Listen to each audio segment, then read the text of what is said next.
The Gospel according to Luke, the 23rd chapter. As they led Jesus away, they seized a man, Simon of Cyrene, who was coming from the country, and they laid the cross on him and made him carry it behind Jesus.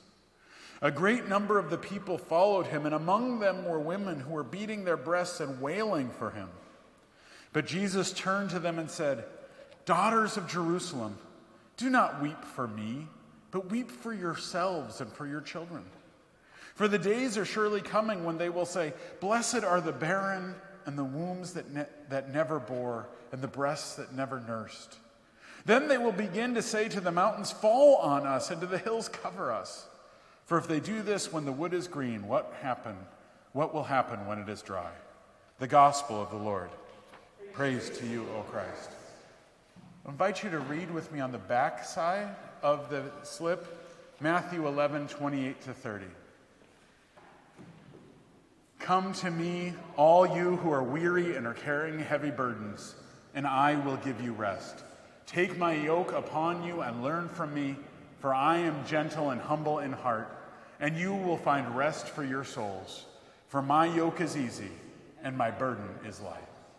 Please be seated.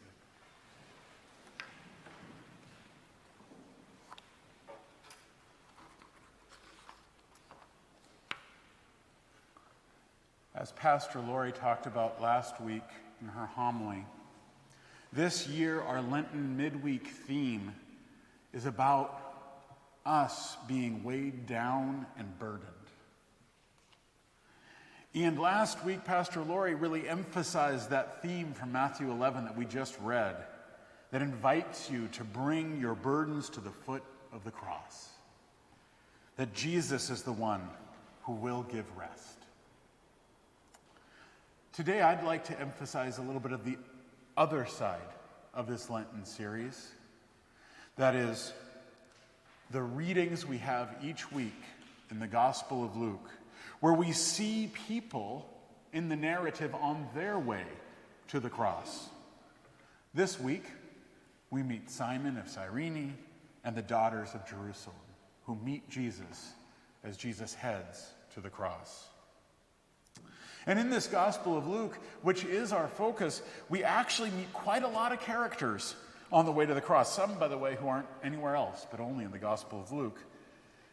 And there's all kinds of different people on their way, or on the way to the cross. There are some antagonists who are there who oppose Jesus. There are disciples and followers. And there also seem to be observers. Unclear who Simon is in this passage. Most imagination puts him as one of the observers who's been kind of drafted into service, but the text doesn't really say. The emphasis is there's a lot of people there, and all there for different reasons. The first point about that, I think, for us, is that there is actually a way to go on the way of the cross with Jesus. People did it. And further, we see Jesus interacting with those characters. And this is important because the gospel is not just telling us a historical story about Jesus and what happened that day, but it's also telling us this for a theological reason, to invite us on the way to the cross, that we too are actually able to do that. And where are we when we come to Jesus? There were a lot of characters who came for different reasons. We also all come for different reasons. And so for our theme of Jesus saying, "Come to me, all you who are weary, and I will give you rest," sometimes it can be a little too simple to simply say that. So bring your burdens to the foot of the cross. But how do I actually do that? How do I bring that burden to the foot of the cross? How do I bring it before you, Jesus? I'm struggling. I can indeed come to the cross, so then I'm just standing there as a burdened person in front of the cross? How does this provide me rest? That's what Jesus says. I believe the gospel does answer that question that we'll see in this week and subsequent weeks with these different characters. And to explore that tonight, I'd like to look at these daughters of Jerusalem in this reading. It says they're beating their breasts and wailing. They're grieving.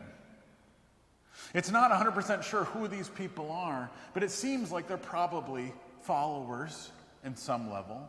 Some people think they're professional mourners, but there does seem to be more of an indication that they are, in fact, some level of followers, and that they are grieving, almost certainly, that their teacher is about to die and be humiliated.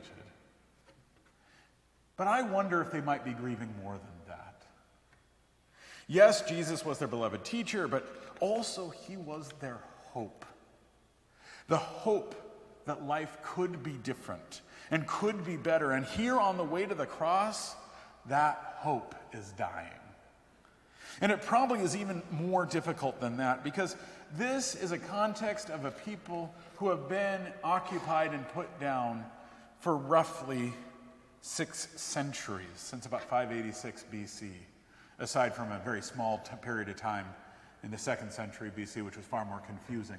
But for the most part, it has been 6 centuries since residents there really had anything like self-determination or even the hope that life could improve.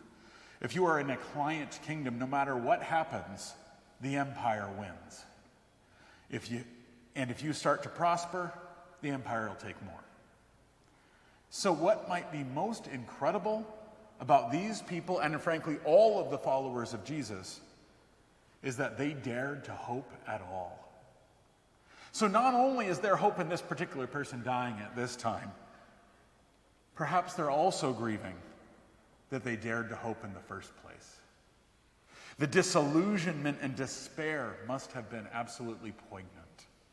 And that grief is more than just someone close to you happens to be dying, which is in itself hard, but this, I think, would be even more.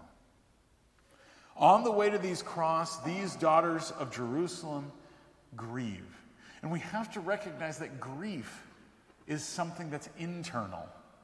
And we have to own the fact that our grief is internal. It's something we hold. The circumstances around us cause us to grieve, but we're the ones who do that. Grief lives within us, not the external circumstance.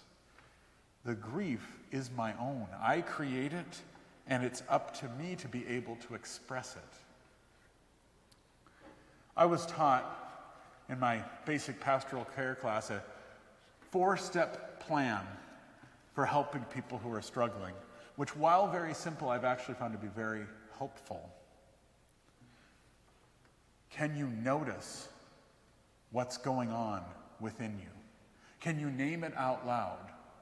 Then can you express it?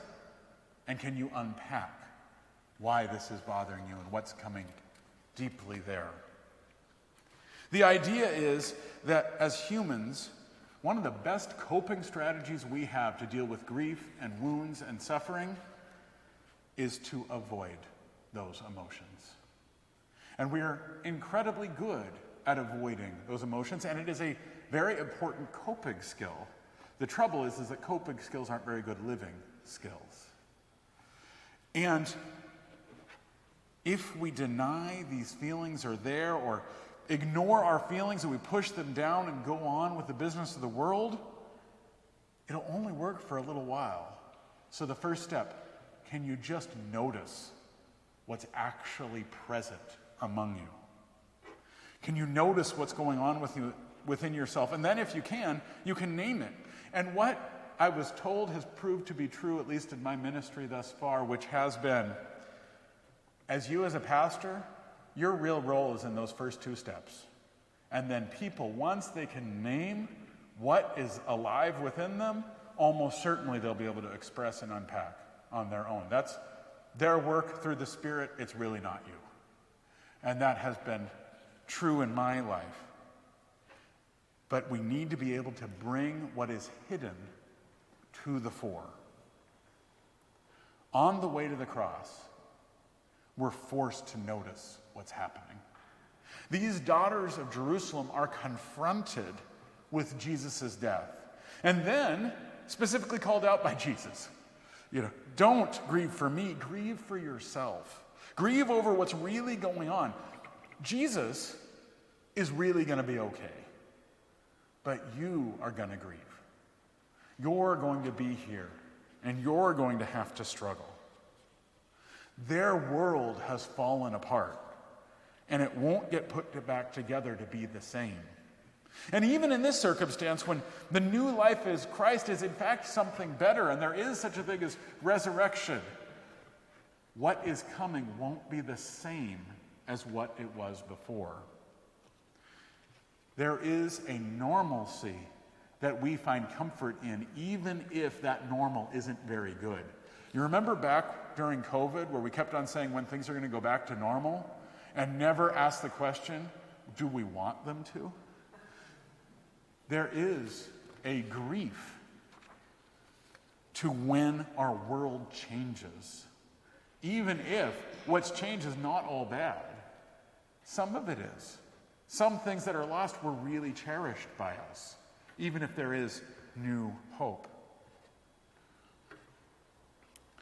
And that feeling isn't going to go away. I think those of you who've lost people dear to you probably can relate at some level. Of course, you miss the person who's gone, but even more so, how much of your daily life is just different now? Even things you may not have liked, but they're all gone. Your life's not the same. When I was pretty young and lost someone in my family, I'll always remember one line that was told to me. Grief isn't a disease, and you don't just get better. That grief lasts and lives throughout your whole life. It's because we have changed. We live and last as a new people in new spaces. On the way to the cross, we're asked to notice that. That's what I think is going on in this story about these daughters of Jerusalem, that it encourages us to name, how do we grieve for ourselves? What about our lives are different now than they were before? We can be then empowered to express what's happening within us and unpack it. Come to me, all who are weary and heavy laden, and I will give you rest. Notice in that passage, Jesus doesn't say, if you come do that, then you won't have those burdens anymore, as much as we want Jesus to say that. But it does suggest, what about the cross? Now you can process. Who are you? What's happening? How did we come here? Yes, I am different now, but at the cross I also see I'm cherished. Because I'm not in this alone. I've come to the cross with Jesus in my grief, and he remains with me